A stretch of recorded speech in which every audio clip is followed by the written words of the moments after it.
I heard Durk was his mama and his auntie. If you go in there and look at that report, number 4 is a local guy that was dropping Quando's location. I heard somebody named OTF Jam, they said they've been calling him a rat. And basically he said, okay, I'm a rat. Well, watch this. So ain't nobody laughing at Durk. Now it ain't funny. Now your favorite rapper go to jail and look like he got a no bond like me. That boy got a federal no bond. I bet that closed up. He got a burp to pass gas. He can't even fart out his. I know the feeling. Welcome back to StarHush. You won't believe the number of people turning their backs on Lil Durk right now. 2 of his closest homies snitched, 2 major names in the industry distanced themselves, and the same mayor who once handed him the keys to the city just snatched them right back, even though he hasn't been found guilty of anything yet. And if that wasn't enough, one of his biggest rivals has been running his mouth in interviews, dropping all kinds of dirt on him. The list of people switching up on the OTF boss keeps growing, and some of the names will straight up shock you. First up, Lil Reese. He's one of the few Chicago rappers still standing strong from the Black Disciples, so you'd think he'd be standing with Durk through all this. But when news of Durk's arrest hit the streets, Reese didn't rush to post his support like the rest of Chicago's rap scene. Instead, he threw up a cryptic post, a jail photo of himself with Durk's song Love for the Streets playing in the background. Now, why would he do that? Well, word around the city is that things between Reese and Durk haven't been good for a while. And here's where things get messy. Chicago rapper King Yella came out and claimed that Durk was messing around with Lil Reese's own mother and aunt. You know, Reese mama bad, right? I heard Durk was his mama and his auntie. No. But that's not the only reason things went south between them. Turns out Lil Durk once called Lil Reese a rat for spilling street business on a podcast, something that's a major violation in their world. Reese sat down with Cam Capone and straight up admitted that he and Durk once robbed someone together. That's not the kind of thing you go public with, especially when your boy is facing major heat from the feds. I was just shooting dice and won all my money. I came back on the block. I couldn't get all the other guys because I knew they wasn't gonna want to do it with me. So I told Durk, like, come with me, grab a gun. He asked like, what we finna do? I ain't telling him what we was finna do. So when we got to the barber shop, I made him rob this and we took my money back that I had lost in the dice game. With Lil Reese locked up, most people expected him to stand by Durk and publicly show support. But that hasn't happened. Their ongoing beef might be getting in the way, and it's clear that Reese has his own share of legal mess to deal with. It all started back in September, when reports surfaced that Reese was wanted by Texas authorities over an alleged nightclub altercation. Word was, he had been accused of putting hands on his ex-girlfriend, setting off a storm of legal trouble. His lawyer quickly clapped back, saying the accusations were completely false, and Reese was ready to clear his name in court. But the drama didn't stop there. In July, Reese was arrested in Los Angeles for a separate charge, which some say involved misconduct. He managed to bail out for $100,000, but the heat wasn't off his back. Then came October 16th, when Reese found himself back behind bars, this time on an aggravated assault charge. DJ Academics broke the news, posting official court documents that confirmed the rapper had been booked on yet another serious case. If convicted, Lil Reese could be looking at 5 to 10 years behind bars. And in the middle of all this chaos, he took to Instagram with a rare emotional post, writing, "Damn, I'm finna miss my daughters." But he's not the only one turning his back on Durk. Chief Keef just dropped $500,000 on a brand new diamond chain. And guess what? He hasn't posted a single word in support of Durk since the arrest. Not even a simple "Free Durk." That's got fans wondering if there's some hidden tension between these two. And let's be real, this wouldn't be the first time Keef left a homie hanging when they needed him. The first time Durk and Keef fell out, it was because Keef went and bought himself a new dirt bike instead of helping Durk with bail. Some things never change, huh? And it's not just the rap game turning its back on Durk. Even the politicians are distancing themselves. Just weeks before his arrest, Durk was honored near his hometown for his work with the Neighborhood Heroes Foundation. Cook County recognized his community efforts, handing him multiple keys to the city, including the village of Broadview and the village of Bellwood. Mayor Katrina Thompson even posted on Facebook announcing that Durk's foundation had signed a partnership agreement to create kaleidoscope zones, working with students to develop sustainability projects in the community. But now that Durk is facing serious charges, silence. While many celebrated Durk for his dedication to the community, others couldn't ignore the contradictions. His music still carried themes of gang life and violence. But despite his past, Durk had been vocal about changing his ways. He even embraced Islam, publicly emphasizing his personal growth and commitment to a better future. But even his redemption story wasn't enough to save him when the charges hit. The very same people who handed him the keys to the city, they took them back just days after his arrest. Mayor Katrina Thompson wasted no time making the public announcement on Facebook, saying, "While the American justice system presumes innocence until proven guilty, the court of public opinion in Broadview demands higher moral and ethical standards." And just like that, the village of Broadview officially revoked Durk's honorary key and cut all ties with his Neighborhood Heroes Foundation. Given the news that Lil Durk has been arrested in Florida and charged with murder for hire, the village of Broadview is withdrawing our honorary key to the village and terminating our partnership agreement with his youth organization, the mayor stated. Fans weren't buying it. Many felt the mayor threw Durk under the bus, publicly distancing herself from him before he even set foot in court. Some believe she was simply protecting her own reputation, afraid of the backlash that comes with being associated with someone facing serious legal trouble, Quando Rondo. Now, when Quando Rondo first broke his silence about Durk's arrest, fans thought he was taking the high road. At first glance, it seemed like he was offering support and promoting peace.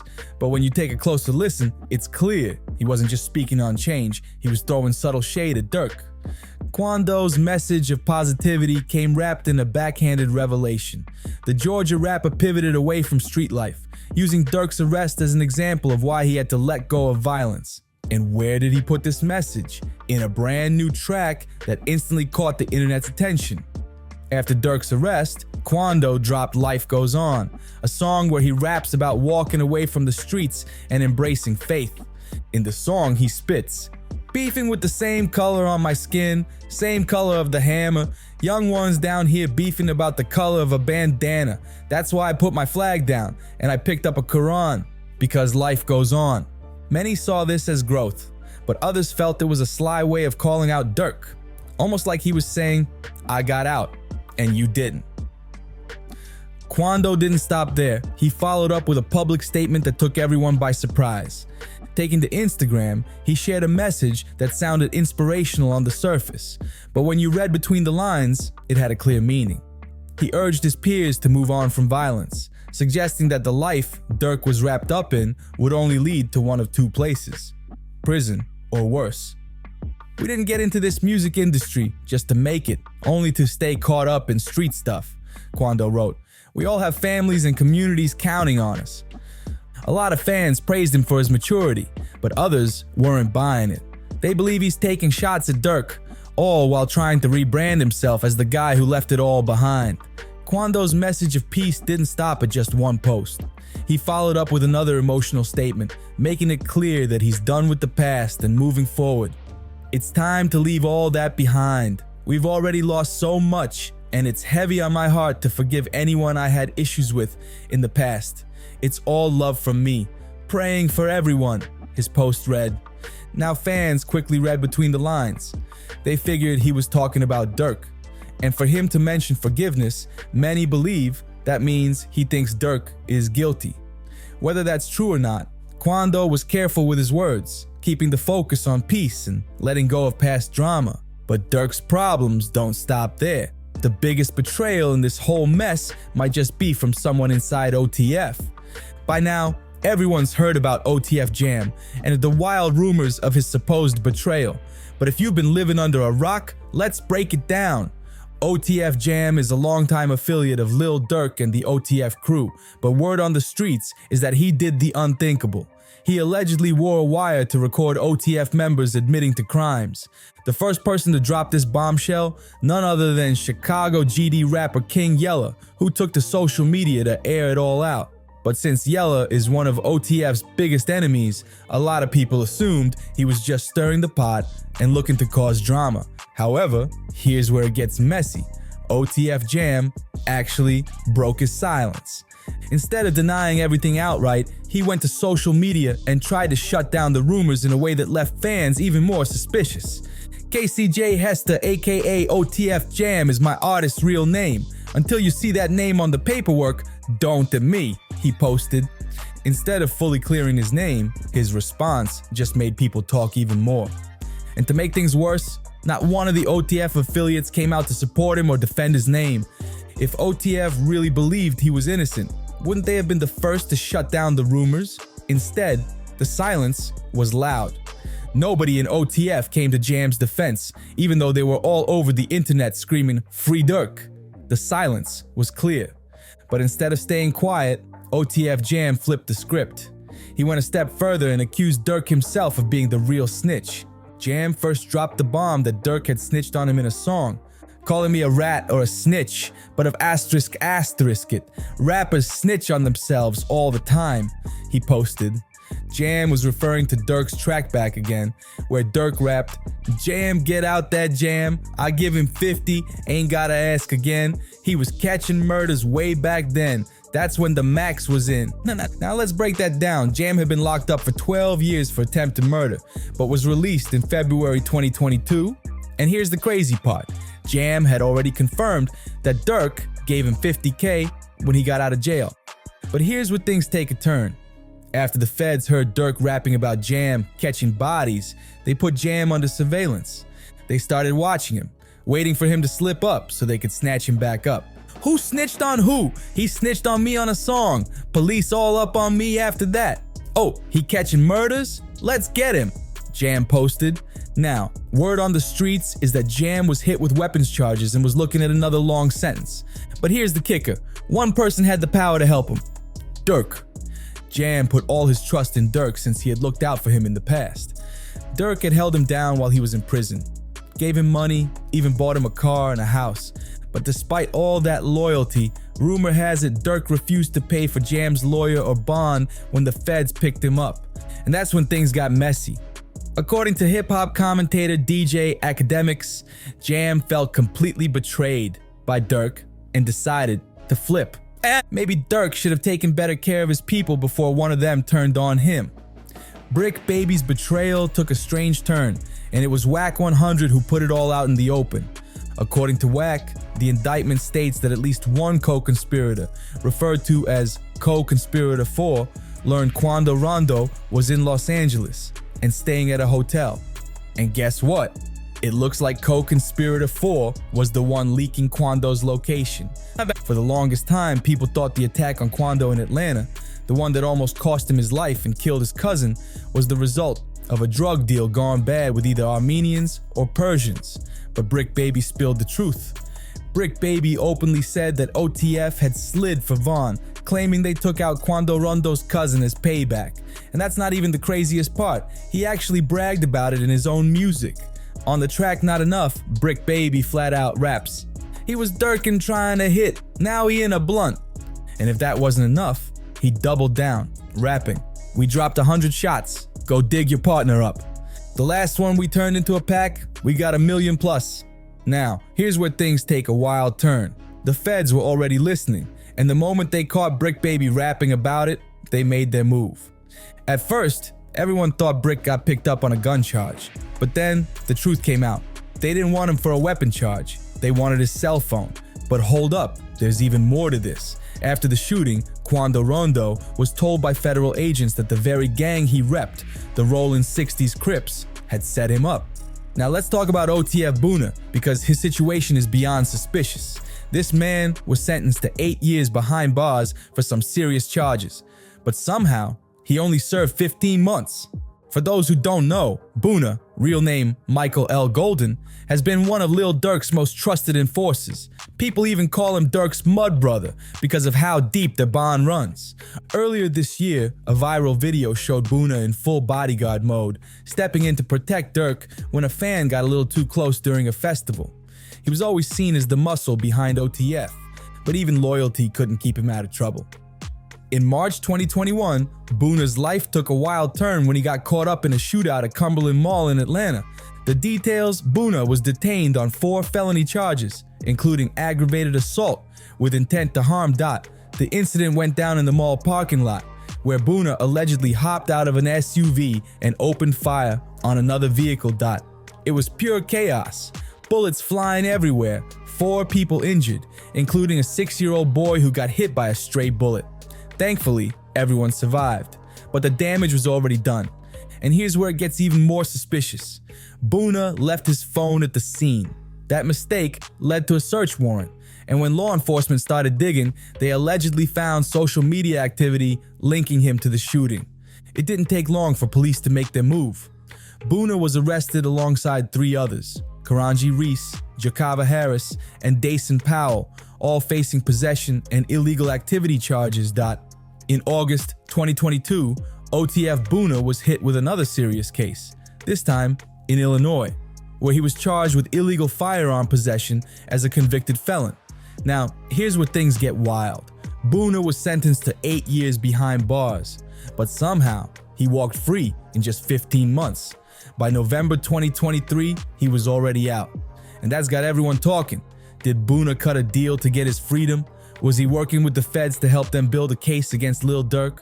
Or is this all part of a bigger setup? Whatever it is, something doesn't add up. And to make things even messier, Boona still has the Atlanta case hanging over his head.